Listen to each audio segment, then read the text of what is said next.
Hello, everyone.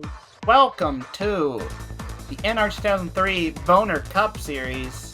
Here for the Blue Chew Duel at Daytona.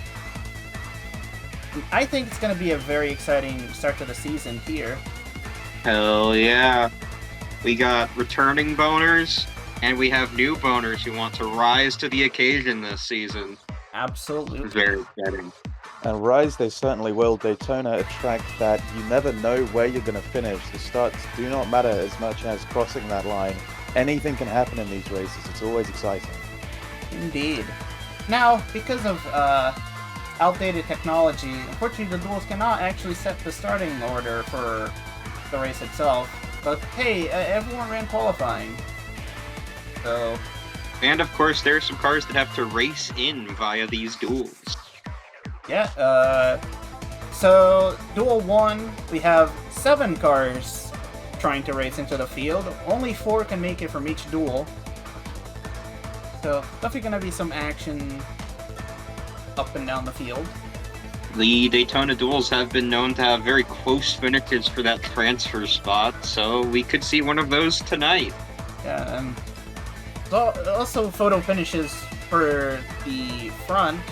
You see Austin Cindric and Eric Jones battling for the dual win in 2025. Yeah, the winner doesn't really get anything because this can't set the qualifying order, but they do get 10 points to start out their season, and those could be crucial later on in the season. Yeah, Boner does not have stages, so I guess this can kind of count as a stage. I think there is one thing that they get in this race, and that is bragging rights. Of course, it's not the main race itself, but a win at Daytona isn't nothing. That's going to be a hell of a confidence booster going into the main race. Yeah, and, why don't we go through the starting grid to see who has the best shot at winning? And to help us with that, we're going to get the Droner brought to you by Blue Chew. So on the front row, we got Scott Speed and Eric Amarola. Row 2 looked out by Chip Ganassi Racing. On the inside, David Stremme in the green number 40. On the outside, Reed Sorensen. On the inside of Road 3, it's my favorite driver, Josh Blicky. And on the outside, it's Daytona 500 winner Michael McDowell.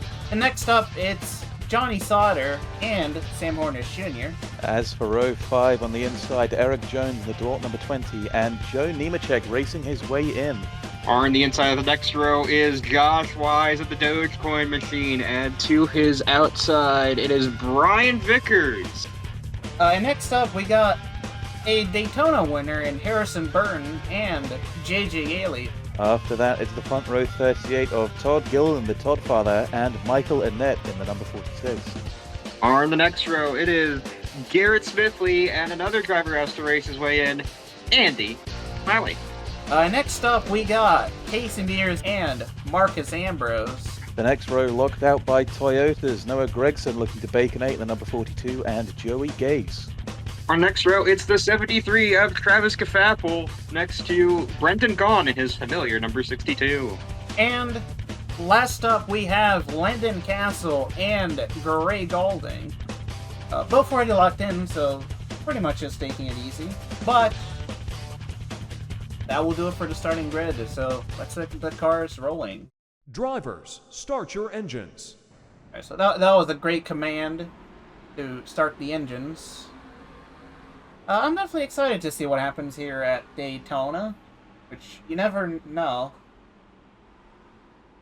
Yeah, how can you not be excited? 27 cars, we're just going to be racing here, pure bragging rights. We'll love to see maybe it. a certain little packet awarded to the winner. Indeed.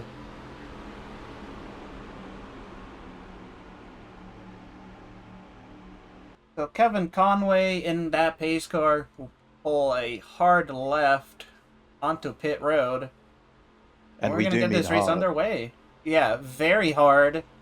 Into the Geico restart zone, and we are underway for duel number 1.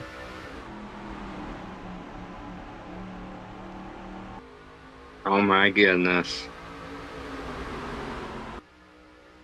I mean, I could just tell that everyone in the stands has a massive hard-on seeing these cars finally go under green. Yeah, you know, it feels like it's been years since last season, but you know, it's not been Speaking of that long. speaking It's of only been like going a few under, months. Yeah. bottom lane looking good at the minute. Scott Speed's got about a car length, if not slightly more, on Almirola. That bottom lane looked good from the start. Have to see how it pans out. Yeah, it did rain yesterday, so you know, maybe the track has less rubber, maybe one of the lines works better. Who knows? But with lap 1 underway,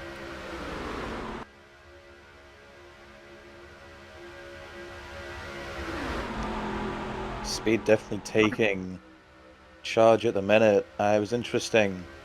I suppose not really the opportunity yet. The Ganassi cars side by side on row 2, they haven't managed to team up and get behind one another. So Stremi taking the lead for that team, while Sorensen, as is the entire top lane, just falling behind at the minute.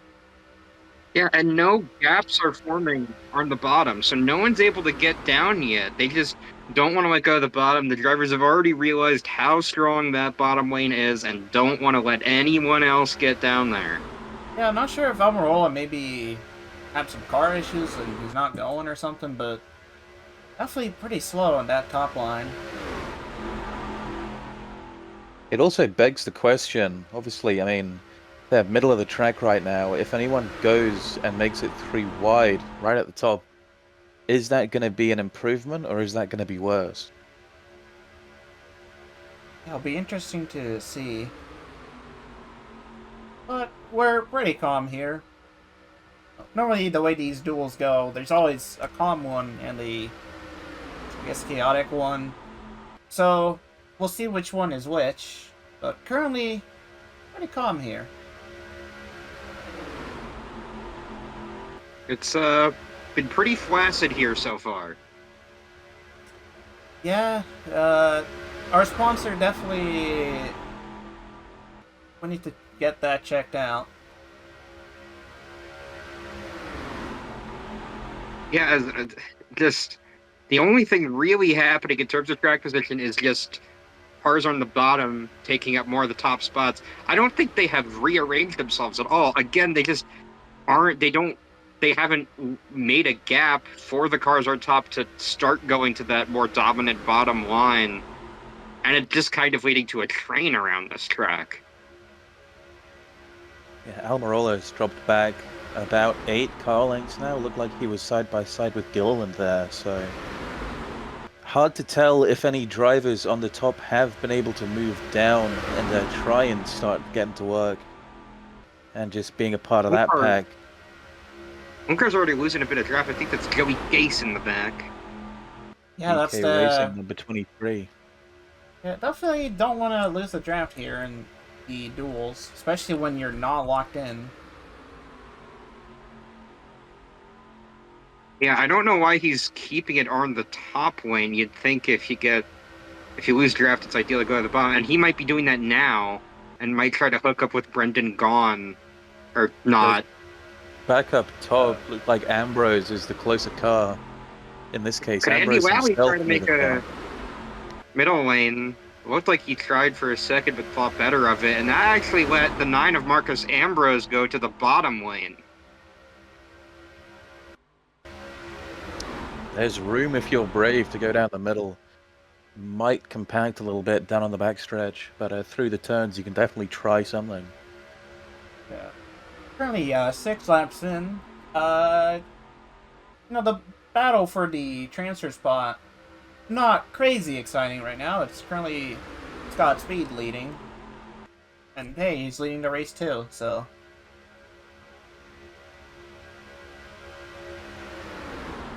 Yeah, Scott Speed has led every lap so far, and I think David Stremme has been in second every lap, and Seth Blicky has been in third every lap. I mean, hey, he is also trying to race his way in, so this is the best way to do it. So is Johnny Sauter in that 7-Eleven machine. Yeah, and this just shows how much qualifying can matter. Indeed.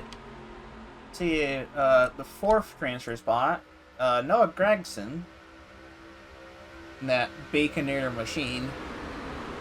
Just look at how far back Almirola has gotten. As I believe Andy Lally made his way to the bottom now. Lally and Gase clinging onto the back of the preferred bottom line.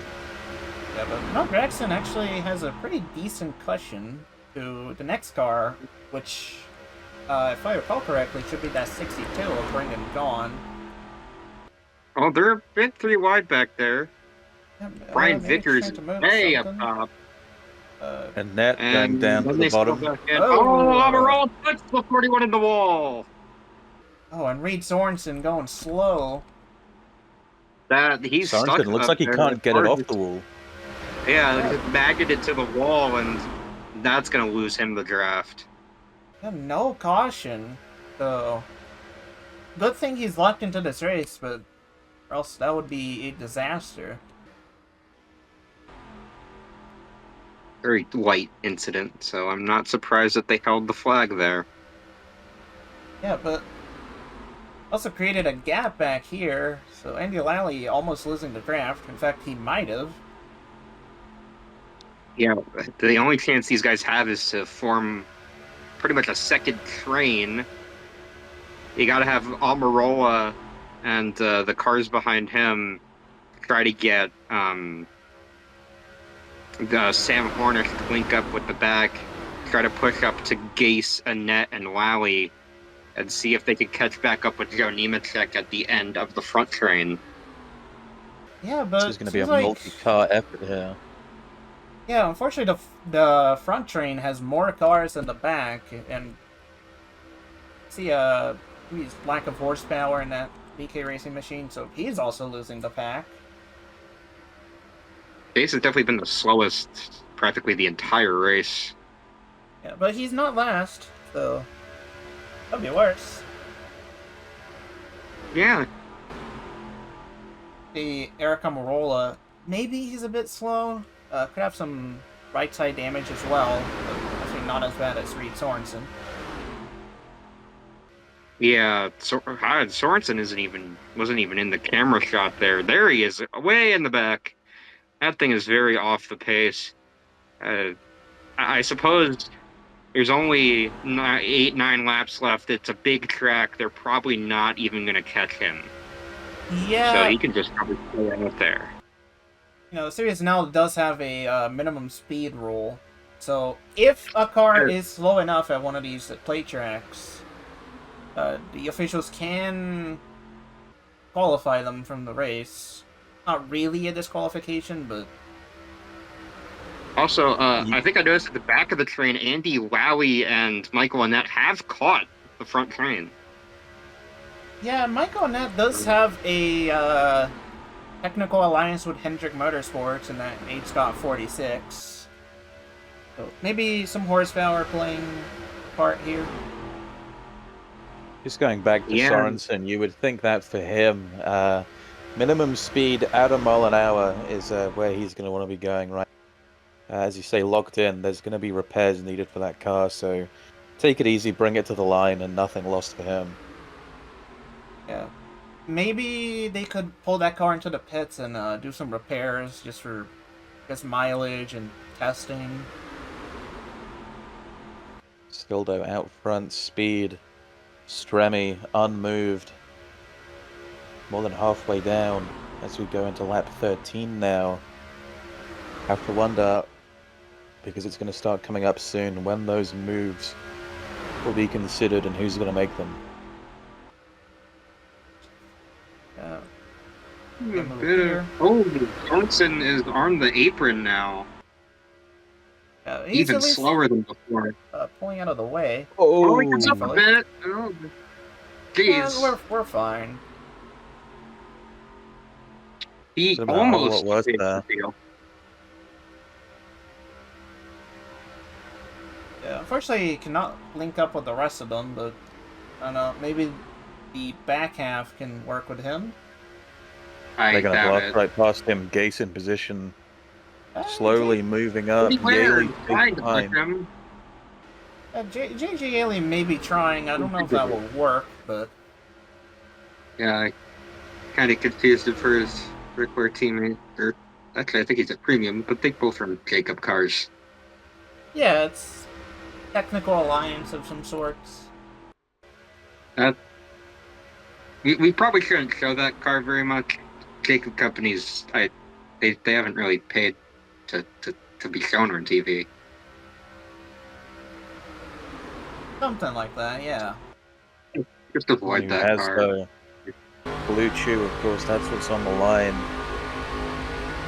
That singular pack of Blue Chew that Scott Speed is racing so hard for. And I bet he definitely wants that packet. It'll do crazy things to a man. I don't know if Blue Chew has different sizes, but I'm sure they're gonna give him the biggest one possible. Some drivers said that they had no need to increase the length of their boner and wanted to instead get a stick of gum, but that notion was rejected by our sponsor. Gum is very expensive in today's world. Yeah, some drivers, I don't think they're even old enough to take Blue Chew. Or they're barely old enough. Yeah, yeah. Now, we have been advised to tell you that children should not take Blue Chew. Because why the fuck would you ever think of doing that? Yeah, I hope you're not thinking of that. That'll be, important, I think. Lap's still winding However, down. Children can enjoy saving 50% or more on car insurance with Geico.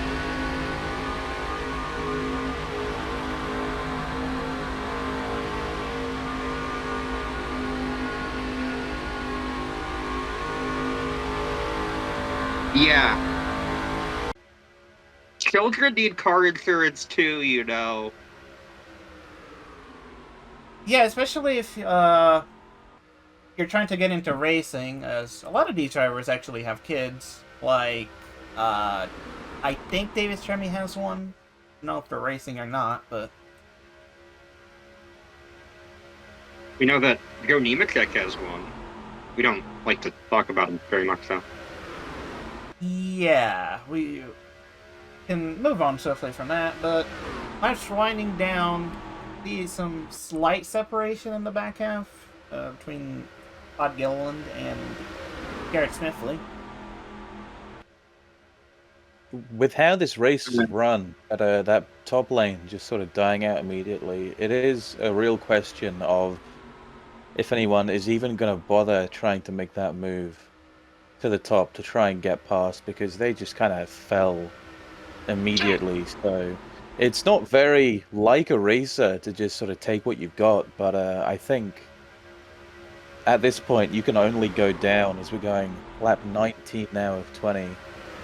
I think 18. some guys will just settle in. Most notably, the ones who need to transfer, such as Josh Balicki and Johnny Sauter, are probably content just riding around here.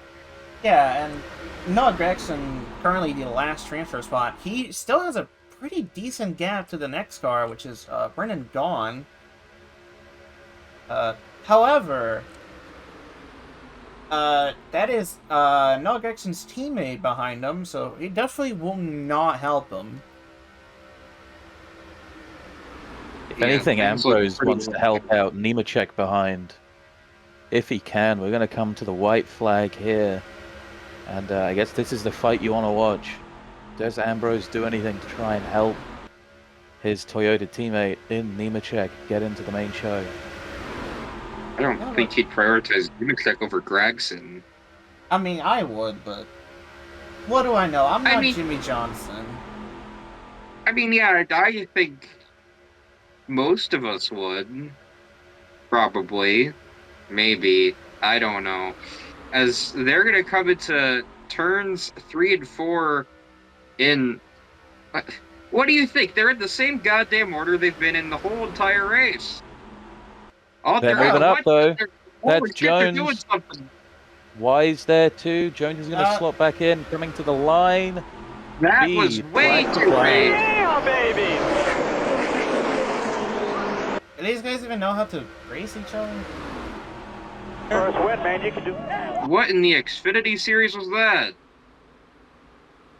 Well, I'll tell you who's a happy man right now. Scott Speed. Had to race his way in. He went and won the whole thing.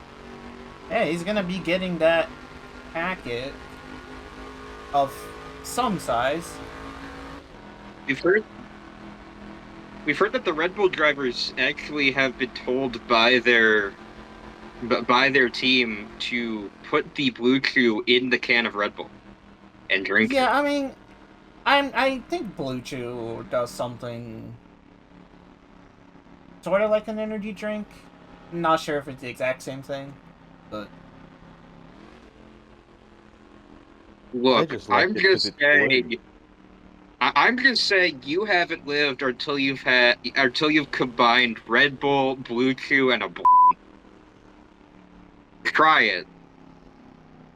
well, I will not be doing that. However, maybe Scott Speed will, as he has transferred into the Daytona 500 itself, along with Josh Balicki, Johnny Sauter, and Noah Gregson. Balicki Bros, we did. Yeah, that was a race. We'll see how Duel 2 plays out in a few moments.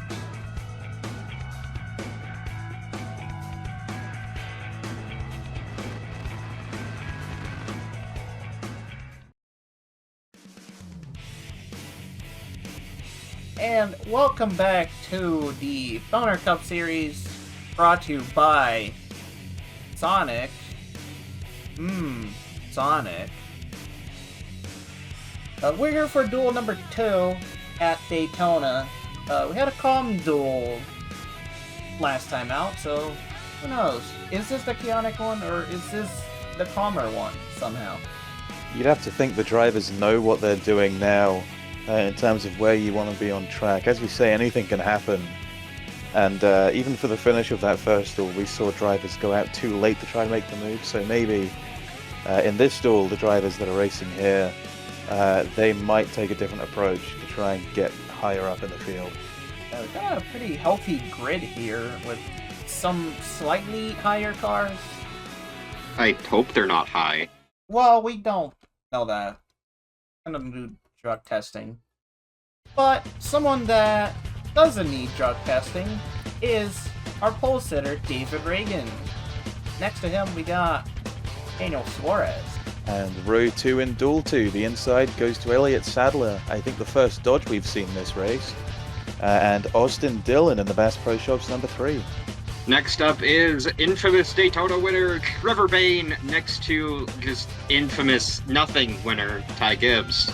Yeah, and another infamous winner of stages, but Ty Dillon in that Geico number 13, and Daniel Hemrick, who is an Xfinity champion.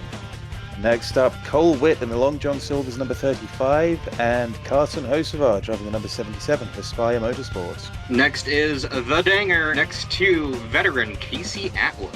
Behind that, we got the road course merchant Shane Van Gisbergen next to Ryan Parise. And then front row, Motorsports number 36 of John Hunter Nemechek, and using his kids' college fund to make it here, Corey LaJoy in the number 51. Behind them is the man, the myth, the legend, Brian Scott, next to Justin Haley in the Chili's machine. Behind that, we got Scott Wimmer in that Lucas Oil machine, and Cody Ware in that Costa Oil car. A lot of oil here. Justin Allgaier and the Brandt number 48 is next up, and then Jimmy Johnson in the number 5. Then we got Timmy Hill repping B-dubs in this duel, next to Regan Smith, famous super sub. And in the final roll, we got BJ McLeod luck into this race, so he's also playing it easy. And next to him, professional Marchuk Junior hater, Danica Patrick. Drivers, start your engines. Alright, so that was a great command here at Daytona. Nice camera. So, what do we expect here from duel number 2? Nothing. Well, I would hope a little more chaos, but I do fully expect I would nothing. hope slightly more than the other duel. Always bet on nothing. Yeah, that is the motto around here, as Kevin Conway once again pulling at left turn into pit lane. A hard left turn. And we're here in the Geico restart zone, and we're underway for duel number 2. And immediately it's a good jump from the outside. That did not happen in duel 1. Yeah, Daniel Suarez. Yeah, if he could clear for the bottom here, that could be huge. We saw how the bottom was in duel 1. Man, he is going to leave his alliance teammate of Austin Dillon behind.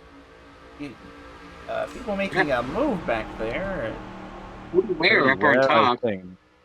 3 wide, got Jimmy on the bottom. Yeah, Jimmy That's Johnson. Scott Wimmer. Oh, they are a lot takier on that top line. Yeah, are they maybe trying to make moves here? That would be crazy. Well, No the way. one place Cody Ware is moving to is the back right now. No one went with him, so I I wonder don't know what he why. was thinking. Scott Wimmer might jump up there? No, I don't think so. No. Yeah, Jimmy Johnson, no running full time. He's just here to have fun. Actually, he is. Owner of Legacy Motor Club.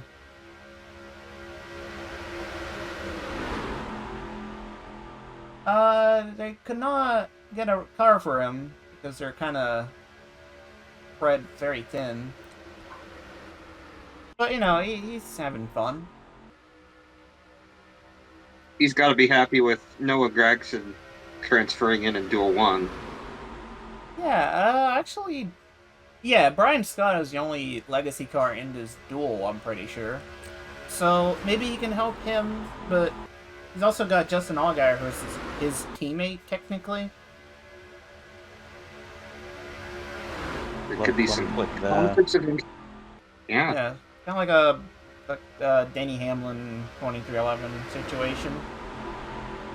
Well, somewhere with no conflicts right now is this top. We've kind of gone back to doing what we did in the first duel. That bottom lane looking good. Suarez followed by Reagan and Sadler. And the bottom lane not too good. But then again, it is being led by Dillon. Yeah. And Ty Gibbs, also not a great plate racer.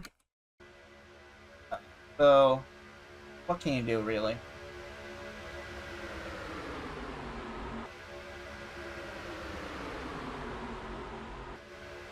Yeah, this is just looking like more of the same. The start, you had Suarez countered the opportunity to get that to the bottom lane. Definitely saw what happened and wanted to make sure he got to the bottom before anything happened. He didn't want to end up like Eric Amarola, who was the outside pole sitter in duel 1 and it ended up finishing in the bottom 5. Yeah, you hate to see that. You know, especially because you really need that packet of Blue Chew. There's a bit of a gap there behind Danica Patrick. Looked like sort of Haley Ulmendinger. They were in that spot to jump down if they can. Car's kind of being indecisive, I think. I just would be surprised if they just want to avoid Danica Patrick. I wouldn't want to be near her. I definitely would too. Only woman in this field, but might be some other people joining for certain races. But right now, it's still pretty calm up front. Maybe a little bit closer together, maybe trying to side draft, which I don't think really works with these Gen 6 cars. Haley looking like he's starting to fall off. He's not at the back of LaJoy in the 51 there. Gonna have to put some work in. could be intentional, could be trying to get to the bottom at all costs. Usually you see drivers drop to the back here to avoid a wreck, but there was very little chaos in Duel 1, so I don't think drivers are as afraid. The only incident we saw was Reed Sorensen getting walled by Eric Amarola, and you don't want that happening, but it was a very one-off thing. Well, currently for the transfer spot, I think the highest car should be Daniel Hemrick in that call leg number 31. That could be a cause for concern because he is on the top lane, which hasn't worked out. They're slowly dropping back. A little bit of a gap if he wanted to take the risk and try and get into it. Disappeared very quickly, so Hemrick needs to hope that he can stay ahead because Brian Scott is not far off. But even then, you know, Brian Scott, as things stand, would also get in, so maybe won't try to race that hard. I think the next car behind them is Casey Atwood and Justin Allgaier.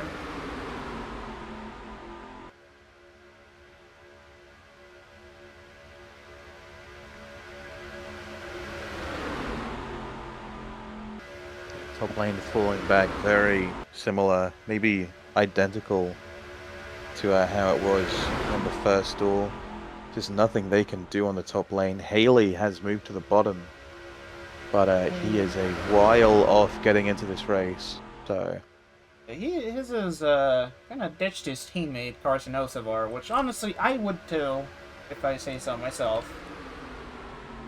I mean, I wouldn't, but...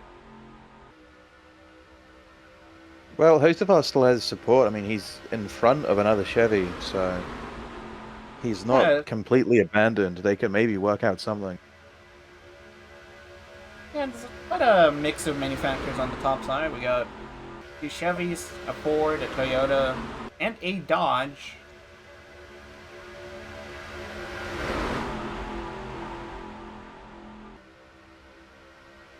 Juarez still leading the pack. Not much pressure, if any, from David Reagan. Yeah. I wonder the top line is actually starting to get a little bit closer to the front. At least they look to be that way. Yeah, they kind of do, actually. Dylan's been stuck to the side of Allmendinger as of late. Yeah, I bet Allmendinger is tired of seeing the hunting sale side of that car.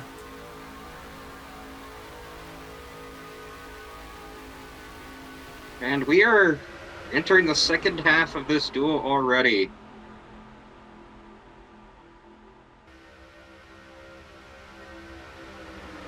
Still cars fanning out more to the back, but for what reason does feel like a bit of an overstatement, but they have got a long way to work as I think that's Scott Wimmer losing the pace on the top side, maybe going to go down to the bottom and just try hang on there. We're going to see what happens there.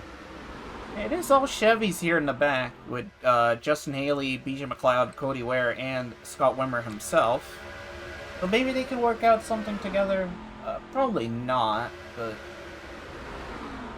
they're going to have to do something that's a bit unprecedented, I would say. Like BJ McLeod going to the top. Not sure what he's doing there. He's just going to lose position, I would say. I mean, he is locked into this race, so, you know, maybe just playing it safe, you know, small team. Looked like a car went to the top there. Jimmy Johnson, I believe, in the number 5, slid up. Going to give a shot for Regan Smith to move up behind Danica Patrick. Yeah, Regan Smith does know how to race these plate races, so... I can't say that he's slow. He's probably just taking his time. Not in the greatest equipment there at Levine Family Racing.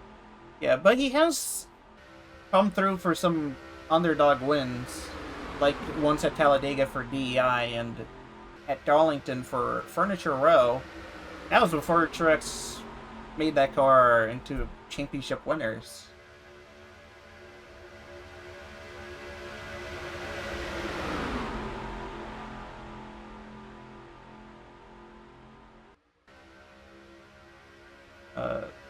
front, it is still Daniel Suarez. I bet he's getting very excited about that packet he's winning. He's going to get a pinata too. That tends to be the celebration that Suarez takes. Yeah, we haven't seen Trackhouse win a duel yet, so we don't know if they do the celebrations for these or not. Maybe they bring out like a mini pinata or something. That'd be fun. I've heard from Justin Marks that for this, they would have a mini pinata with one single blue chew inside it. Oh, well, there's some more promotion from our sponsors. A prize is a prize. What can you say? Would you rather have a bunch of candy or one pill? I mean, I would like both, to be honest. Would you rather have one blue chew or two blue chew? Well, would you rather have one Blue Chew or dinner with Jay-Z? That's the real question. That's Neither.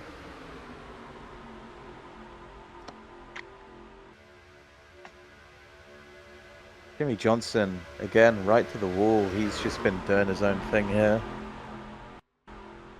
Yeah, Jimmy's just having fun, you know. He does have to race his way in, but you know, he's behind women now. It just seems like he is here to just have a day at the office, then go back home. Does he know that he has to race his way in? You know, there's no Champions Provisionals for Boner. Especially because he has not won a Boner Cup Series title. Gonna move back down to the bottom. They're still really tight up here. But are we 3 wide? We look close to 3 wide with I think Atwood on the top. sort of third line and just kind of couldn't. Yeah, maybe Yeah, not sorted quite it third back out wide, there. but very disorganized. We're coming up to 5 laps to go here in this duel. So as I said in Duel 1, the question of when do you jump out and try and make that move? They did it too late in the last race. That's got to be on the minds of like Bane, Ty Dillon. Those cars not far off the lead, but still not really able to get there. Yeah, but There's, then... They only started moving out of turn 4 on the final lap. It's just way too late at that point. Yeah, but then what does Austin Dillon do? I mean, currently he's just stock, and he cannot do anything about it. It's another case of just taking what you've been given. I think no driver wants to do it, but without help, you have not got much at Daytona. Yeah, and, you know, Ty Gibbs, I don't see much of a reason why he would want to push him either. Yeah, Gibbs locked into this race. He's got no concern. Yeah, he's locked in, he's a Toyota, so he would want to help his manufacturers. There's Danica Patrick sort of fanning out of the bottom, but is going to slot back in. Yeah, I thought it was Danica trying to make a third line, but I just don't think he can hold the wheel straight. Yeah, maybe that car could be kind of loose. Have to do some adjustments for the 500 itself.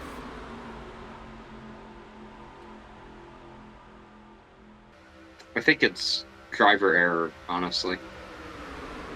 Well, we can't say that, but she's trying her best. Daniel Suarez also trying his best, and he's holding that wheel pretty straight. Well, I suppose you can't really discount Suarez and David Reagan up there, both winners at Super Speedways. Suarez back in 2023, I believe, at the Atlanta Speedway. Actually, it might have been 24, but And a David win Reagan- nonetheless. And David Reagan, of course, Talladega winner. Yeah, I don't think Elliott Sandler has won a plate racing cup, but he definitely has done that in lower series. And Trevor Bain behind them, of course. That's a Daytona 500 winner.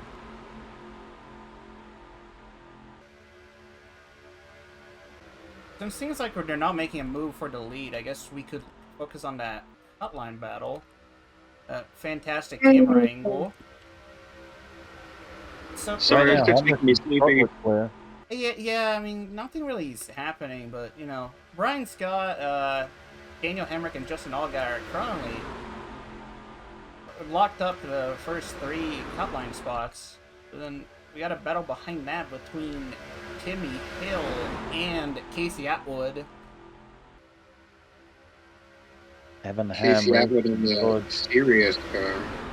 Yeah, You see and Sadler, his teammate is pretty far up there. Atwood not getting the same result. yeah, I don't know if Elliott Sadler would want to jump in line, see a move behind. That's Cody Ware. He's got Wimmer way up high. He also has to transfer in, and that's Yeah. not gonna help him. I don't know what the fuck he's doing.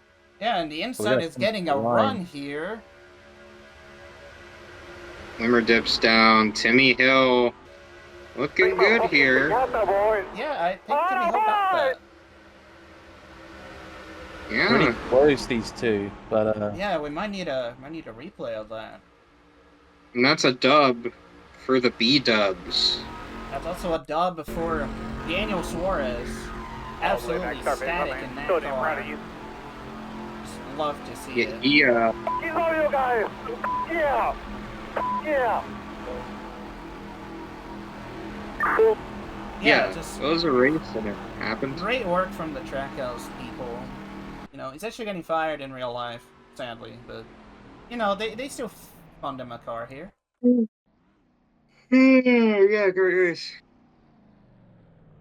So officially transferring in should be Brian Scott, Justin Allgaier, Daniel Hemrick, and Timmy Hill. It's going to be a very exciting race for Carl Long. Timmy Hill, the big mover there. But how about Brian Scott? He just beat his team owner into the 500. Yeah, I mean, Jimmy Johnson not really making moves. I don't know. Maybe he just didn't want to fuck over his own team. Oh, he said Maybe he was he's here to have washed. fun, and Yeah, he is here to have I like he fun. did.